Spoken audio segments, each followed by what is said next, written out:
Hello, this is Christina Barr, and you're watching Black Tea News.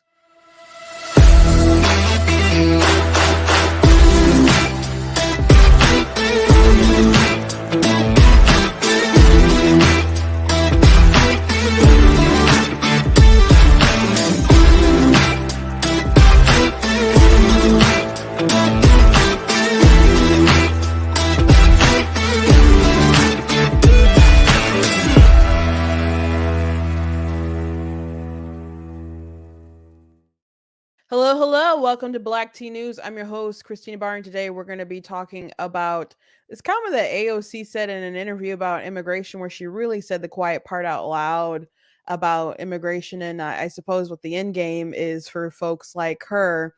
It's we build a wall and we control our borders, or we just, just allow open borders and just give everyone amnesty is basically the options. Also, I want to talk about January 6th a little bit, and also be showing another Nikki Haley sort of flub. I don't understand why people say things when to the contrary when there's ample evidence. She claims she was never inspired by Hillary Clinton, and the DeSantis folks really put her on blast because she wrote about it in her book and like said it in different interviews. So she just once again doesn't look good. And by the way, our Secretary of Defense went missing for a bit, and I guess some people knew where he was, but they didn't inform like the president. So that's an odd thing that happened over the weekend. That apparently, allegedly, Biden was quite upset to hear, which I guess I can't. Sorry. Which I guess I can't really blame him. But how disrespectful to not to put that information out there. So anyway, plenty to get to today. Before we jump into it, I want to encourage you guys to, I think in the Jonathan Majors interview, we want to talk about that a little bit. Before we jump into everything, I want to encourage you guys to go to blacktnews.com, check out different content on my website, different articles, different videos, etc. If you like what I do here, please consider leaving a donation on blacktnews.com/donate. It does cost a stream and run my website, all that stuff, so you guys can support. I do very much appreciate you guys. If you're watching on Facebook, you guys can send stars. If you're watching on YouTube, you guys can send super chats or super thanks. Check out different merch that we have available on blacktnews.com. We got mugs and t-shirts and all sorts of things you guys can check out. Also, I have plenty of books that you guys can check out if you're interested. I have 17 that are published, 2 that are nonfiction. The rest are fiction, range from like children's chapter books and etc. To like new adult. So there's plenty of stuff for you guys to check out and read. One of my nonfiction books will be, of course, God is Blatantly Against Abortion. So that's available on also Barnes and Nobles, but you can find all my stuff on Amazon. Some of my stuff is on Kindle Unlimited. If you have that subscription, all the fiction stuff should be under Kindle Unlimited. The nonfiction stuff is not. So anyway, check it out. Just a quick announcement. I am like, I guess, giving access to my store that's on Black Tea News and other social media spots. So I am in the process of integrating it with TikTok. I think I'm able to do it on YouTube. I thought you have to do it with certain kind of platforms. I'm not positive if I can use the one I have right now. But I saw it as an option on this website that I use. So I will figure that out soon enough. And it also like had other platforms like Facebook and stuff too. So I'm gonna see about like expanding some of those products into other social media integrations. Another thing, I was like doing so much like research last night on the TikTok shop. By the way, people who want to get rid of TikTok, good luck with that happening, because they're doing a lot to really make the users invested in the product itself. And especially like with TikTok Shop, and not everybody, I assume, is making money bank from it, but it's, people getting commissions to sell products, and so on and so forth. So and people reporting that they're doing pretty well, even though they might have like 10,000 followers and so on. So all you people out there who just want like TikTok to die, or you think that the legislators ought to get rid of it, it's just not going to happen. Like, is it concerning still like security issues? Uh, sure, but I think people they're either finding to the best of their ability a way to get around it, or they don't really care, or they don't think it's any less secure than other stuff that they're using. So just a bit of commentary. They're really doing their darndest to make people invested into um, the site. So it's a shame how much like crazy stuff is on there, and the algorithm, and how it feeds the demented minds of the young people, and the craziest stuff I hear on TikTok, which we had a conversation about that last week. But just FYI, it's not really going anywhere. Unfortunately, they also do still um, suppress certain information. There's plenty of people on the right who do well on the website. But sometimes you'll get like mass reported by people who don't like your message. And Abolitionist Rising, for example, said today that their TikTok page was permanently banned. For those of you who don't know who that page is, they are they're not pro-life. They want to ban abortion. They want to abolish abortion. So, and I say they're not pro-life because they do not identify as being pro-life. There's some major differences in their ideology. So I don't want to call them pro-life. And they had a lot of very viral videos just talking to people on the street. So some people probably just went and mass reported a couple stuff, and there was some stuff that got violations, and they said there was like 9 videos. And I'm like, oh, if it's only 9 videos, I think a lot of people would be in trouble. But I don't know if the videos that reported are actually meet the standards of, or violate the community guidelines or whatever. So I gave some advice online to them to try to get their account back. Hopefully they will get their account back. But it can be difficult for people on the right to have conversations with people on the left, because not just because of like usual discourse stuff, but you'll get suppressed or sometimes mass reported. And I think they really need better guidelines or protections for their users. So there's things to love about the site, there's things to hate about the site, etc. But anyway, I'm going to, I eventually, because I don't have the stock for it right now, I'd like to sell some of my books also on like TikTok Shop as well.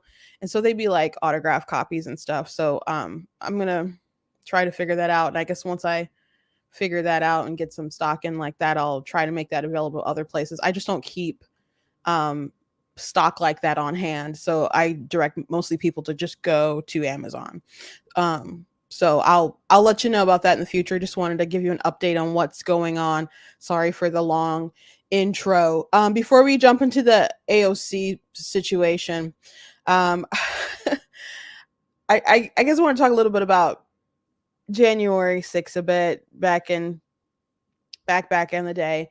So I went back to watch my original commentary regarding January 6th, which I did a live stream on the 7th. So you could go back and look through it if you would like to. At the time on YouTube, more people were watching it on Facebook, but it's on the YouTube stream is like 16 views. I'm like, oh, people weren't really watching. So it was about 45 minutes, and I talked about how it was a crazy thing that happened. A lot of people were saying, oh, there's bad actors in the crowd, and I acknowledge bad actors in the crowd. I'm like, guys, there's really some Trump people there who things got out of hand, but they did do bad things. I'm like, and a lot of you are probably going to jail, and the FBI will probably find you. And you're probably going to jail. So that was the case. I knew people who went there. I know people who were on the property. At the time, the people who I knew went there just to hear the rally with Trump or whatever, had a beautiful time and talking to other patriots and so on who, were upset about the direction of the country and were concerned about what was going to happen next and felt cheated, etc. But there were other people some people just went in and walked around or, etc. And of course, some people were violent, and so a lot of more videos have come out since that time. Of course, you had the J6 committee who compiled a bunch of videos, and then you had Tucker release some videos, and then you had the speaker release some more videos. And so sometimes people point to videos like, oh, they're just walking around, or oh, they let them in, which I said from jump, like they probably let some people in or whatever so they would not be overwhelmed by that crowd. But there's other video of people at different doors where they're punching glass, where they're pushing up against the Capitol Police. There's one video where they're trying to get into an area where there's some Congress people, and they're holding guns that are pointed to the protesters who are trying to get through, and they're still like talking smiggity smack. And I'm like, they have guns pointing at you guys, and you just keep going. Like that would be the time to leave. But I think someone in the video was even like, they ain't gonna do nothing or something. Just craziness. So it was not a good time for our country. Obviously, people who does the left like overplay it when they like compare it to like the Civil War and Pearl Harbor and 9/11. Yeah, and they sound absolutely bonkers. But I don't want our side to downplay it either. Like it's gonna if they want to focus on it, the left obviously wants to focus on it, and they want to focus on it for good reason, because they feel like that will put a feather in their cap and give them an advantage. It was a horrific sight that day. It just was. And is it like worth like crying years later? No, I don't think so. Which I gotta show you this clip of the CNN journalist who was like, well, I think this is MSNBC. For known, I'm going to try to get through this. Thank you for what you did 3 years ago today. Please tell me your thoughts. Okay, I just got the tissue ready in hand. I've covered stories and have been emotional before, like the Hawaii fires. That was really hard to talk about without crying, because all these people who lost everything, all these people who lost families, talking about kids dying, like being in the water and swept up and don't know where they were. And that was a massive tragedy. I just can't imagine being a grown man crying on MSNBC about January 6th like that, other than like he's getting paid his theater. But what's up with your mind that inspires that sort of reaction?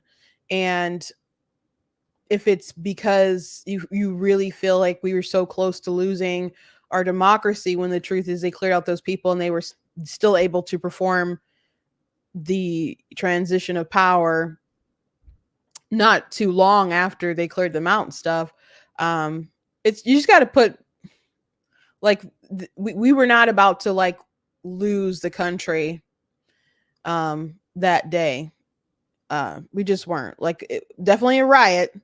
And there were some people who had more nefarious sort of intentions, I guess, or pre-planned stuff. There were people who brought weapons. There were people who made weapons kind of on the spot, and there were people punching glass with just their fists, it varies, but if everyone like did come plan for like an overthrow of the government, oh gosh, that would have been crazy.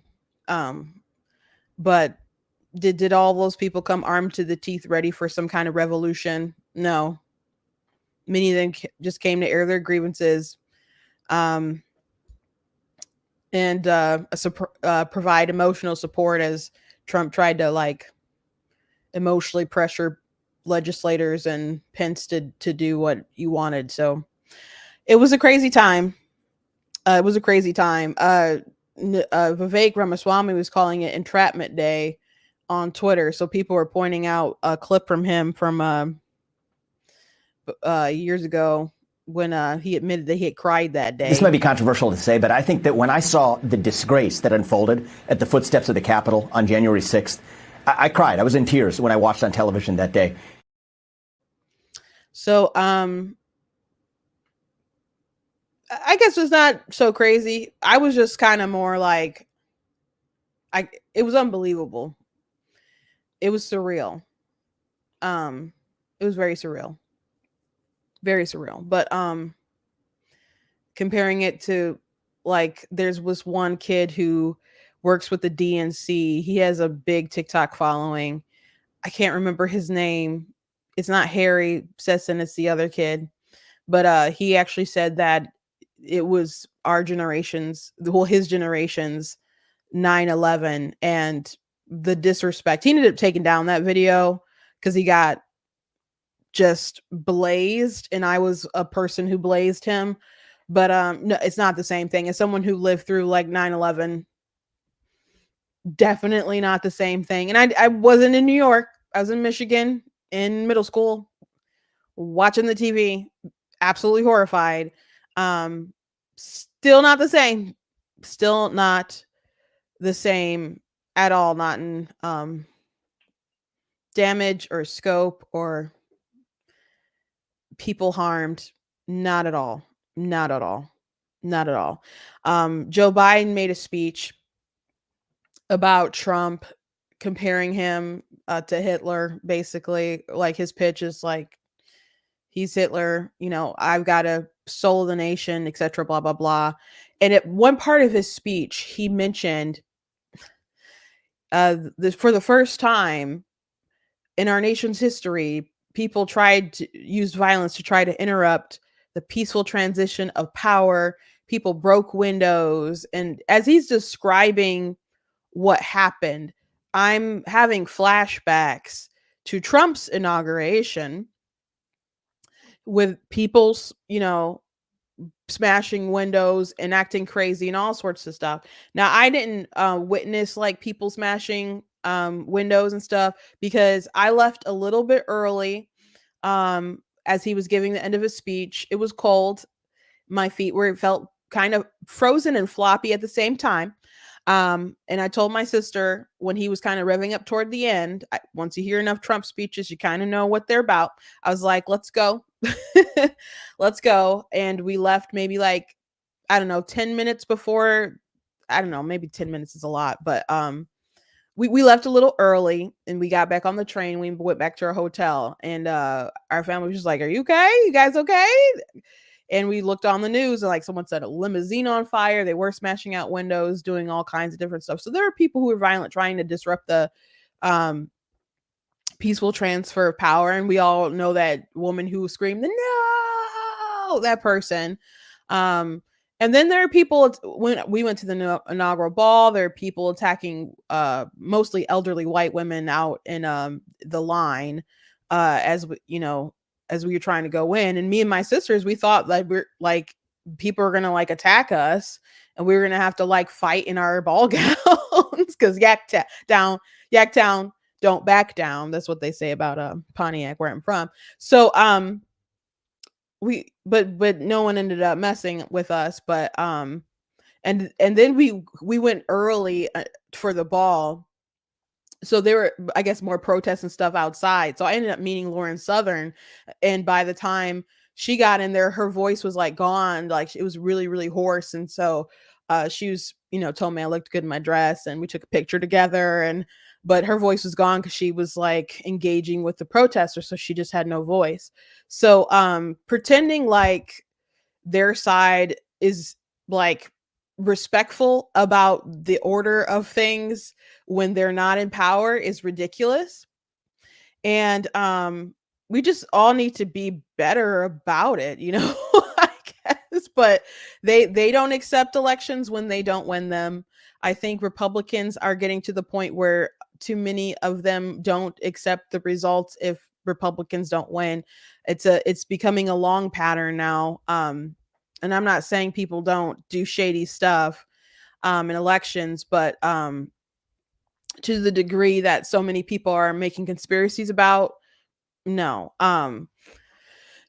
It is possible for your side to lose, and if you can't evaluate the truth, well, evaluate the reasons why it's possible that you did lose, you're not going to figure out how to win. So but violence isn't the way that you solve things. But even Democrats, beyond the violence and stuff, Biden doesn't. It's interesting to hear them talk about these sacred institutions and how they're like, oh my gosh, this is so terrible, when they try to do other things to undermine our institutions all the time, particularly with the Supreme Court. Joe Biden has called it a rogue court. They point out all the time that Trump, picked 3 of the justices, and they make it seem like any decision that comes out of there cannot be a legitimate decision because there are people that pick them. It's not about the law. It's not about this makes sense legally. Oh, this was a good interpretation of it. It's those darned conservative white Christian nationalists and picking these people and pushing their will on the American people. And they were all selected by the someone who didn't even win the popular vote, as if that matters. So they're confirmed by the Senate, and the Senate represents the state. So it's just dumb things that they complain about. But if you care about the American institutions, stand for the American institutions and don't do your darndest to undermine them when you don't get your way. So as much as Biden complains about Trump, and there's issues with Trump, he is quite dangerous as well, and not all there with it. So I don't know. I'm glad I'm a Christian and my faith is in Christ. I don't know what the rest of y'all are doing out there. I don't know what the rest of you are doing. But that's where my hope is in. Pay attention to local elections. That stuff is really important. Get involved, be active, try to raise a family, try to live in a good community with people who share your values. And by the way, witness, like explain your morals and your ethics and advocate for them. So maybe you'll spread that sort of influence around. And because you don't want to wake up one day and be the only normal person on your block. And then you're concerned about who your kids' friends are. So if you're silent forever and you don't kind of share your ethics and your values, you might wind up very alone. Anyway, it was just a wild time, but I can't condone people like pretending like it was the end of the world. It was a crazy day that will live in infamy, certainly. But it doesn't need to be a national holiday of distress. Let's move on. So let's talk about this AOC video. AOC, as you guys know, the border is terrible. Been terrible, getting worse. There's major frustration from even Democrat constituents as their resources and their space is being used up by these people coming in. The Democrats are very upset at Abbott sending people to their sanctuary cities. If you call them sanctuary cities, why not send them there? It's just caused a lot of issues when they have to live up to their own ethics. So AOC was giving an interview, and so she actually said something about immigration that, as I have on the title that she says the quiet part out loud. So let me go ahead and play that for you guys. Parts of the political spectrum, one of the biggest issues that we have when it comes to immigration is the fact that we have an undocumented population. Now, you can fix that by trying to build a wall, or you can fix that by trying to document people and create a path to citizenship. And I love how they just like clap like, woo, that's the solution, when I'm just like, she said you can fix that by building a wall. Yes. Yes. And she admits it can be fixed by building a wall. How interesting. How interesting. Because the narrative from other folks are like, walls don't work. And besides the walls are mean and walls are racist. And now it's you can fix it by building a wall, or we don't need the or. We don't need the or. You can build the wall, deport people, and then that starts sending the message like, oh shoot, we're not welcome to stay here anymore like we were before. But there you go. We can fix it by building a wall, or we can just allow the immigration. we'll have folks that might say, look at these systems, that our shelter system has weight and things like that. But one of the reasons that our public systems experience weight is because people don't have a documented and reliable path to work and sustain themselves, just like all of our ancestors did, and our grandparents and great-grandparents. So, well, sweetheart, they could not break the law, and they could just immigrate over here legally. And then they'd already have the pathway to just being over here legally and operating as a U.S. citizen. They could do that.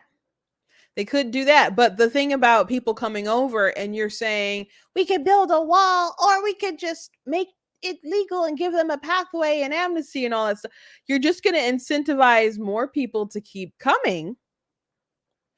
And especially because you don't apparently want to build the wall and fix that issue. So you're going to just have to keep, it's just an open door policy, open border policy of people just coming in and coming in and coming in. And people who don't feel the need to have to come in and integrate. I'm not saying that people who are coming here won't love the country or anything like that, or might not integrate, but it doesn't bode well when your first action is to come in and just literally just break the law. And then there's also, we don't know your background. We don't know what you might be fleeing from. We don't know who might have a criminal record beyond the actual breaking of the law of crossing the border illegally. You don't know who's a coyote who's trafficking in these people, who's trafficking drugs, or who might be a terrorist, and they've caught terrorists at the border. Who knows how many we haven't caught at the border. So there's all kinds of issues with people coming in that we don't know. We don't know what they might be bringing with them. There's people who might be bringing in diseases that we are unaware of, or we might have control here, but there's some kind of outbreak somewhere else. You just don't know. There's reasons to keep our border under control. But she, of course, doesn't want that. She just wants everybody to be able to come. She already acknowledged that the wall can fix it, but she doesn't really entertain that. and because she has a moral position, or she believes it's a moral position to just let people in and give them amnesty, and then they can she says they'll be on the pathway to be able to take care of themselves and et cetera, et cetera. a lot of people like to know, well, what about their kids and their families and these people coming, and there's rhetoric about people taking their jobs and other kind of stuff like that. Like, there's people coming in monthly that are bigger than, so many cities, like large cities, or at least half the amount of large cities. Like in December, that CBS reported there were 300,000 people who came in, and we're talking about December. And the city of Detroit is 600,000 people, so that's half the city of Detroit. So where are all these people going? Well, right now a lot of them are going to New York and Illinois, and they hate it. They're angry. They're angry because they're being bused there. They said they don't have the resources for all these people. And AOC's like, well, if they could just get a job, and if they had that pathway.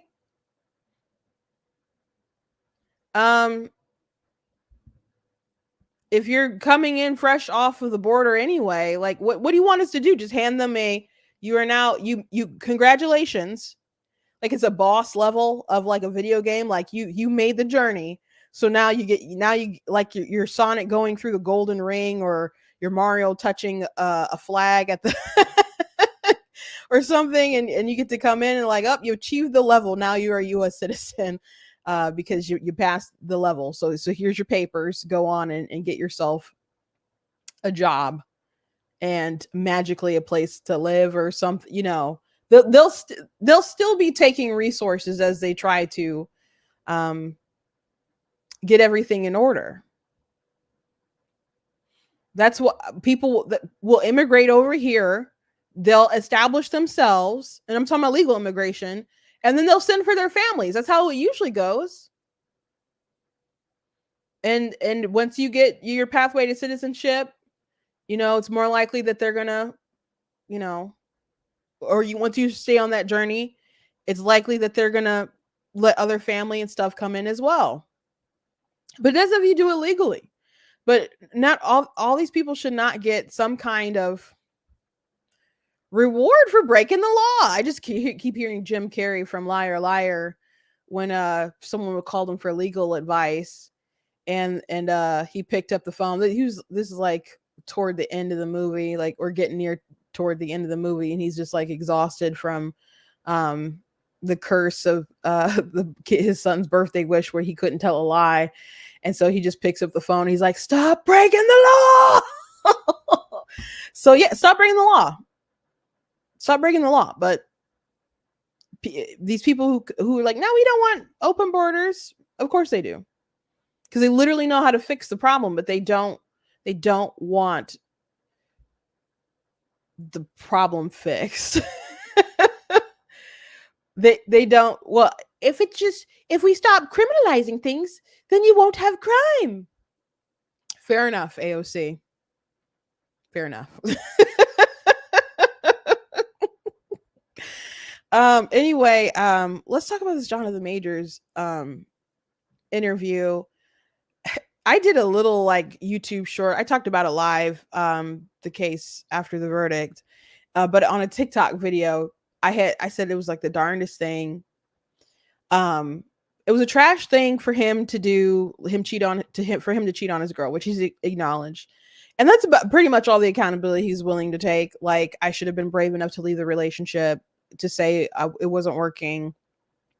And he said he shouldn't have picked, if he could do things differently, he wouldn't have like tried to keep her in the car, like when he picked her up to like place her back down in the car, and he did, which he did like twice, and then he like took off running. It's the darndest thing. It's the darndest thing.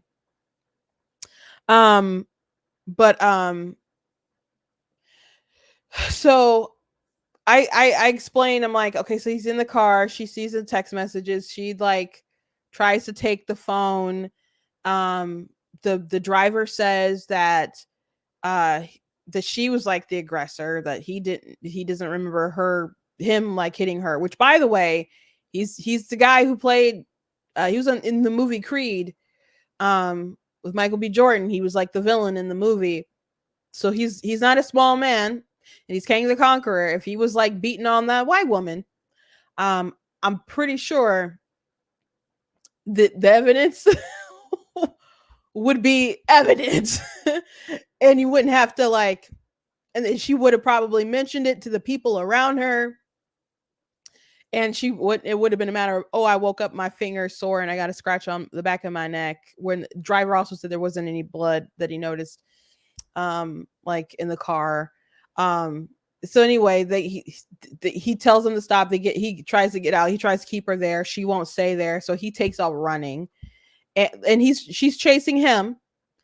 And she ends up like going out, finding strangers. They invite her out. She parties, charges his credit card while she's out with them, paying for drinks and stuff. That's one of like the things that gets, I'm like, you're in this fight with him. You go out with these strangers and then you charge up his car. He goes to a hotel. He takes pictures of the damage to him. He's like scratched, has like scratch on his face, and which they don't admit in court. They or won't allow in court or whatever, because they dropped the charges against her because they wanted her to testify against him. So he can't be a victim at all. It's just we're not even going to entertain that. We just wanted to get him by any means necessary. So she lures him there with claims that she's going to hurt herself or whatever. So he goes there, and long story short, she ends up saying that he did something or whatever, and he's going to jail. So but didn't tell the strangers or anybody that that he hit her or anything like that. She was using her fingers. She was partying and swiping that card and drinking her drinks. He doesn't know how she got hurt, but he doesn't claim responsibility for her getting hurt. And he's sticking to that story. He's where he's taking accountability is he should have left the relationship, and he shouldn't have set her down in the car. If looking back, he would have just ran. So this is a report on it. So I'm going to play a little bit of this, but this is like the darndest story. But in my TikTok video, someone's like, man, this is sure is a biased take. I'm like, it's factual. Like I am biased in his favor because the facts appear to be in his favor. And I saw some other videos. People are like, believe all women. And I comment, I'm like, no. Because women know that women lie. Women know that women lie. It's just the truth. Like men can lie. Women are not so special and pristine that we just wouldn't do that. I know women who have lied. There's been high profile cases with women lying. So no, you shouldn't just believe all women. For what? It's stupid. But the facts of the case, like he said he was stunned. He said he was stunned based off the evidence of the case that they came back with the verdict that they did. He was found not guilty on 2 of the counts, but he was found guilty on another 2, which if he goes to jail, people think it's unlikely that he will. I hope that is, it'd be crazy to me if he went to jail over this, but man. In a split verdict, Majors was found not guilty of 2 other misdemeanors, assault with intent to cause physical injury and aggravated assault. They're saying you didn't intend to injure her, but the result of your recklessness injured her. Were you reckless? I was reckless with her heart. Not with her body. Not with her body. The physical altercation started inside an SUV after Majors received a suggestive text message from another woman. Hours later, after Majors placed a 911 call, police found Jabari unconscious on the closet floor in their apartment, as seen in this body camera footage.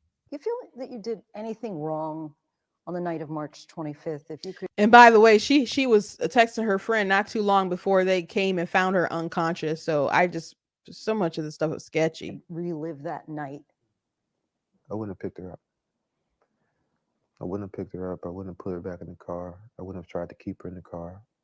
I would have gotten out that car and ran immediately. The 2 met back in 2021 on the set of Ant-Man and the Wasp: Quantumania. The prosecution has described your relationship with Grace Jabari as tumultuous and abusive. How would you describe that 2-year relationship? I loved Grace. Our relationship was it was not healthy, you know, and that began to reveal itself over time. Why'd you stay? I was scared. With the red flags, I found that, and I use this word, I said, oh, this is dangerous. This is months before the incident. I should have been brave. I should have said, no, this isn't working. And I should have walked away. And I didn't. Troubling signs in the relationship were revealed when prosecutors presented text messages where Majors expressed suicidal thoughts, saying, maybe I'm such a monster and horrible man that I don't deserve it and should just kill myself. Were you suicidal? The ideations of removing myself from situations permanently is a thought that I've had, I mean, since I was a kid, you know, since I was a young boy on the farm in Texas, you know, it's not there anymore. You know, I've done that. I'm doing the work to keep it at bay and make sure it's not there anymore. Through it all, Major's new girlfriend, actress Megan Good, has remained by his side, even present for our interview. How would you describe your relationship? She's an angel. She's held me down like a Coretta, you know. I'm so blessed to have her. You know, the relationship is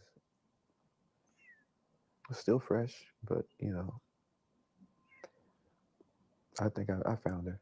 The March 2023 incident thrust Major's dating history into the forefront. A Rolling Stone article back in June detailed multiple allegations of abusive behavior dating back to Major's relationships in college, allegations Majors vehemently denies.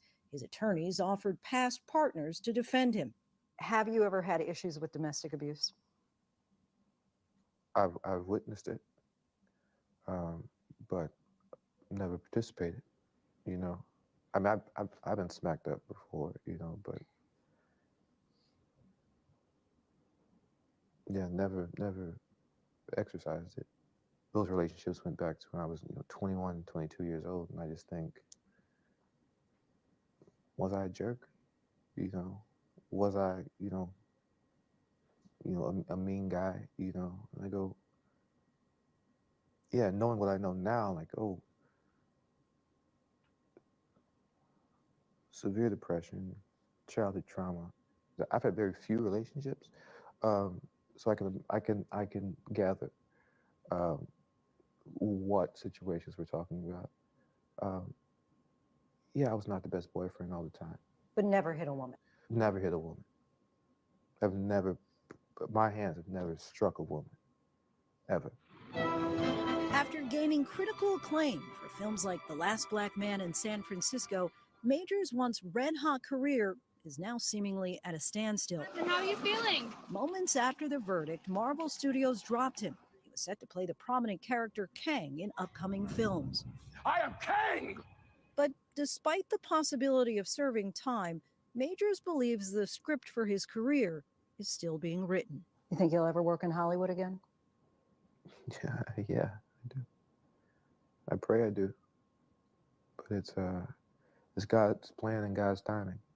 For those who say, look, he's convicted at this point, what would you say? I mean, do you deserve a second chance? Well, I think I do. I hope other people think that. I thought his verdict was crazy. I know they're gonna try to appeal it and stuff, but I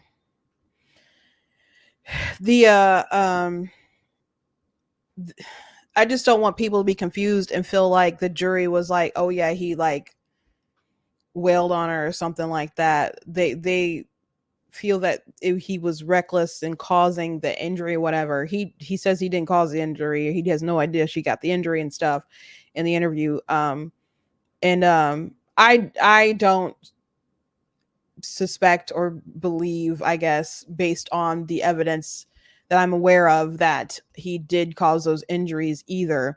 And people have pointed to like problematic things or things from text messages with no context or I guess information about past relationships to be like, oh, he did this. that doesn't speak to the evidence of the case. You could say, well, it's a pattern, but we would know what people said happened. There's video. The evidence just isn't there that he was the aggressor in that situation. And in another part of the interview, he did bring race a little bit into it. He said if there was a situation where it was flipped and he was chasing her and she's crying and stuff like that, he would probably not be alive. He'd probably be shot dead. Now in New York, I'm not sure if that, I mean, he's trying to play into the racial politics or whatever. I think most people would instinctively be like, oh yeah, he's a bad guy in that situation if he was chasing her. But in New York, I don't know if, if anything would be done in New York. So I get what he meant though. And the sentiment isn't totally wrong. There's so much crazy stuff in Hollywood, so many bad actors, and I don't mean like people who can't act, but like who do horrible things, who end up making films and having, bounce backs with their career, etc. If this is a career ender compared to other people in Hollywood, that would seem like absurd to me. I don't think I'm not surprised, I guess, that Marvel dropped him. But it's not like if the jury found that he like really, really meant to harm her, or they found evidence that he like actually put his hands on her and it was pretty undeniable. Like I couldn't blame Disney for dropping him. But to know that she has a cut and her finger hurts, and they think that he like it wasn't on purpose, and they're like, yep, we got to drop him, even though he was like our next major villain. That's a lot. That's a lot for me to process. Especially like think about I know the James Gunn situation. He got canceled and fired for a moment, but all the cast came together and was like, no, we need to keep him, and he's changed, and he said and he didn't do anything, but he had like James Gunn had said something about someone on the right. It might have been Ben. I wrote about this on my website. It was just this happened a while ago, so the details are not at the top of my brain. But someone, so there was some kind of escalation about something being said from someone on the right, and James Gunn like saying something negative, and it just like exploded into people looking into his past, and they pulled up a lot of like tweets that were like pedophilic. And so he ended up getting dropped. Now my commentary during the time is like, does Disney not look into that sort of stuff before they hire people? And the cast of course stuck up with him, and he ended up coming back to at least finish Guardians 3. But my point is that Disney hired him back, but I guess the whole cast was like demanding that it happen. And I don't know if anybody is taking up for majors or at all, but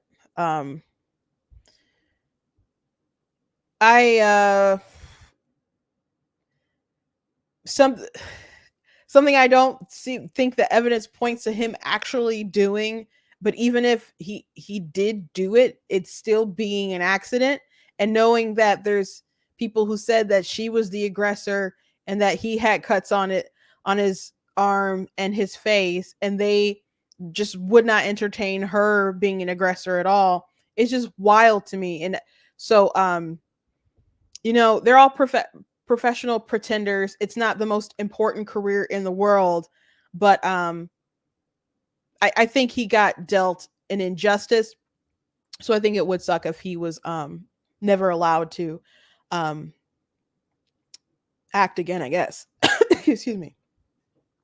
So let me move on and talk about this Nikki Haley video.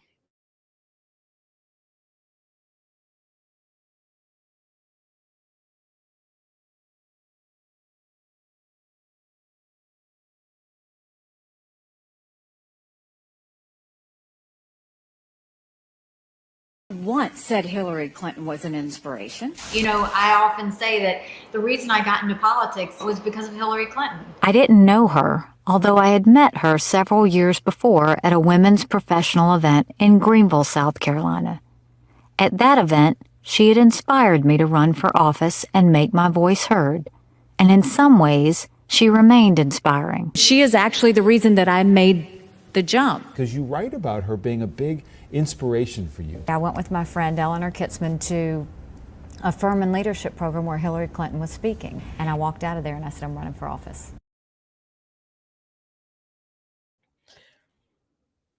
Why? Oh, I had to cough a little bit. It's kind of like a tear coming out my eye. Why lie? Why lie? I don't understand. I don't understand, because it's not like there's not video. And not only is there video, you wrote about it in your book that you apparently recorded and did in the audiobook. When there was something that Vivek said that I was like, he was saying things that was contrary to stuff in his book. First thing I did was to see if he narrated the audio version of his book so I could have his words. I mean, not just his words, but him saying the things that were contrary to the things that he was saying now. And he did, I think, record an audio book, but not for the book that I had that I was looking for. So he skated by with that one. But Nikki Haley, you know, she could just own it at this point. Why lie? Because you just look shady.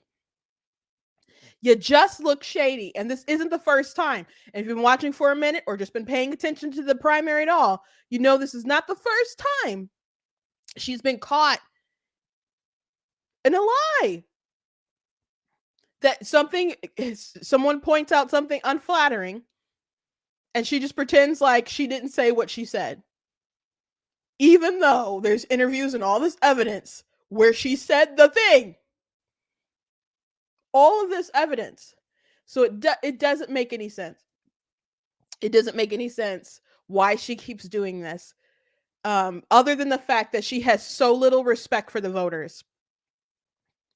I don't know what else to say. It has to be just a total lack of respect to keep lying like this. It's not like a misheard sort of situation. Like Vivek will get like caught in some kind of like situation where it's like, well, you said this, and they'll try to like play these like games or whatever. There's no games to play with Nikki Haley. She's just lying. She's just lying. And she could have just said, you know, yeah, I was inspired by by a woman, even though we disagreed, going into office, you know, working in, well, if she said working in a man's world, that would have been like too, I don't know, kind of woke language, but she uses woke language all the time. So it would be on brand for her. And just be like, that's, you know, I was inspired for her still going out there and persevering, even though a lot of people would think a woman in her position, or just women in general, can't succeed in that sort of way. Or people try to box her in as just being the first lady, and she believed she had more to give. And I was inspired by that. Yeah, I was inspired by that. Doesn't mean I agree with her policies. That's all she had to say. That's all she had to say. She didn't have to pretend like she was never inspired by Hillary Clinton. That's all she had to say. And people still wouldn't have liked her answer, but at least we wouldn't be talking about how she's a liar. I know so many people who like Nikki Haley, or their family likes Nikki Haley, etc. But I think being a woman does have some sparkle on it. And I think both parties would like to kind of fulfill that check box. You know, I think so. I think that's just kind of in a lot of people, whether they want to acknowledge it or not.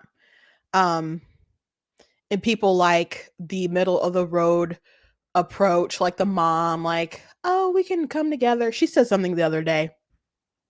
She said that leaders aren't supposed to say who's right or wrong. They're just supposed to bring out the best in people. That's cap. Like, what do you mean leaders are supposed to say who's right and who's wrong? Like, you're supposed to have moral clarity. And you're supposed to stand for an agenda. You have a mandate to lead. And you can listen to both sides, and I understand compromises need to be made, but people are following your vision. They're trying to achieve something that you want, and Congress is like, they should be thinking, how are we going to, like, what will this president sign? And people who are the Democrats, let's say Republicans still have the majority. Let's say she was the president and Republicans have majority, and they're thinking about what can we accomplish? What will she sign? And then they have to negotiate with the Democrats, who obviously don't want that sign. And then they compromise on those things. But is it still particularly maybe her vision or whatever? And I'm not saying that everyone had every bill or whatever, they have to think about the will of the president or something, but they are the ones who are going to have to sign it. So they pitch a vision to America, and they win. They assume they have a mandate. Her lack of clarity is concerning. I don't think she's going to win, though. She's had a lot of hiccups, a lot of issues, a lot of problems as of late. I'm going to assume that she's not going to do too great when she's on the debate stage with just her and Ron. Because every time she goes at Ron, it's pretty much a dud. Now the moderators could also, it depends what kind of questions they ask. They could also kind of take sides with the sort of questions they ask. So maybe it'll be a big sabotage Ron night and dash whatever hopes he has on the 15th. Who knows? But as far as like a fair kind of 1v1 with them, I don't see her doing particularly well, because there's a lot to ding her on, especially in these interviews, even things with her record. And apparently there's not a lot to go after Ron about, because every time she tries, she just fails spectacularly. So I think she's already accepted she's not going to win Iowa. She made some kind of quip about how New Hampshire's supposed to correct Iowa's decisions. And we'll see what happens after Iowa. After Iowa, if DeSantis somehow pulls it out, he does have, from what I'm hearing and reading, he's the one with the ground game. And there was a story over the weekend that someone said that after he loses on the 15th that he's going to drop out, and DeSantis is like, I never said that. And the person who did that story, they're trying to, it's about suppressing the turnout. And that's probably true. It's probably true. I think a lot of the polls are about suppressing turnout for people who want change or something, So we'll see what happens. If Trump is like the far and away winner, as the polls indicate, then, I think that is kind of like the beginning of the end for everybody. If DeSantis wins, I don't know what other states he could pull. But things will get pretty interesting. But Nikki Haley, she's not the way. And I don't care how much money donors have set on fire. She's not the way. I don't think we need a squish in office there. Another big thing that happened over the weekend is our defense secretary went missing a bit. They were not honest about his whereabouts, and he was sick in the hospital, and they did not inform the president. It was like the darndest thing, and he won't even disclose what he electively had done that had a complication that ended up with him in the ICU.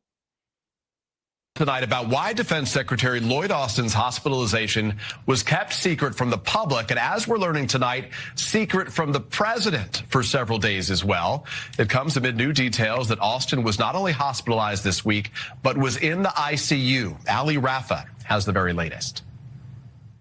Tonight, a U.S. official confirms to NBC News that the Pentagon did not inform senior officials in the White House's National Security Council for 3 days that Defense Secretary Lloyd Austin had been hospitalized at Walter Reed Medical Center on New Year's Day. The news not shared with the American public until Friday, when the Pentagon announced that Austin was hospitalized for complications following a recent elective medical procedure. And NBC News has learned the 70-year-old Austin not just hospitalized, but also in the intensive care unit for at least 4 days, according to 2 senior administration officials. Asked why his stay wasn't disclosed sooner, a Pentagon spokesperson tells NBC News this has been an evolving situation in which we had to consider a number of factors, adding Secretary Austin is recovering well and he resumed his full duties. The Pentagon declining to explain what Austin's procedure was and what complications occurred. The lack of information strongly criticized. When presidents have issues, the other cabinet members have issues, the public is notified. So there's no real justification. It's unacceptable. America's commitment to Israel is unwavering. The secretary in Israel as recently as mid-December, as its war with Hamas raises tension in the Middle East. On Thursday, the U.S. carried out a strike that killed an Iran-backed militia member in Iraq while Austin was hospitalized. And Ali is in Delaware tonight traveling with the president. A U.S. official, Ali, just moments ago tells me that President Biden was not informed about Austin's hospitalization for 3 days either. Yeah, and from what I'm hearing, he was ticked off about it. So, yeah, do you guys remember when Trump had just won the election? So he's like, President-elect Trump. And so he ditched the press and just kind of headed out to a steakhouse or something. And the media was so mad. They were so mad that the press pool wasn't informed about his whereabouts, and he just disappeared and went to the steakhouse and stuff. And they were just not crying on TV, but they were just whining so much. And they're like, if something happened, it's so important that the press is there so we can report about the facts and etc. Blah blah blah. Fair enough point, but Trump pulling one over on him and ditching them like a teenager or something, ditching a bodyguard or something. It was kind of funny, especially how biased and awful they had treated him. And I guess they continue to treat him. But my point is that was such a really big deal to them, and he was the president-elect. We still had a president, Obama was still in office, but they were so mad, and all he did was go to a steakhouse. Lloyd was in the ICU, and we have major things going on in the world right now. So to not even alert the president, not that Biden can be alerted much anymore, but this is the darndest thing. Is it just a lack of respect? They just it's not good, which is not good all the way around. I wonder what happened, but I guess I'm glad he's okay. But we live in crazy times.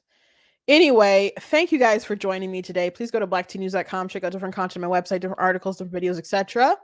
If you like what I do here, please consider leaving a donation at blacktnews.com/donate. It does cost to stream and run my website, all that stuff, so you guys can support in that way. I do appreciate it. Bro, you came all the way at the end. Late again, yeah.